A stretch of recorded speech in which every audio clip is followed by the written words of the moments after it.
القصة المتداولة اليوم. صح يا جماعة، بقى في ترند واسع على السوشيال ميديا. الناس بتقول إن كأس العالم للأندية كلاب وورلد كاب اللي هيقام في أمريكا ممكن يتلغى بسبب الأوضاع السياسية، تأخر الفيزا، وبسبب قرارات إدانات سفر زي القرار بتاع ترامب. بس خليني أوضح لك. واحد، في ترافل بان على مواطني 12 دولة زي إيران، سوريا، السودان، لكن السبب مش إلغاء البطولة، وإنما ممكن يقلل حضور الجماهير وأكتر مشجعين هيواجهوا مشاكل في السفر.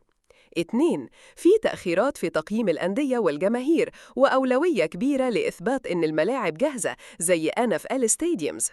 3. التذاكر لسه مش ماشية كويس، والأسعار وقعت لحد $55 بعد ما كانت $349. باختصار، لا إلغاء رسمي للبطولة، لكن في تحديات كبيرة: البنية التحتية، أزمة فيزا، والاقتصاد. ردود أفعال الجماهير.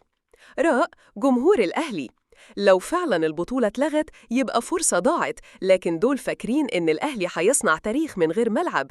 إحنا قد التحدي سواء فوق أو تحت.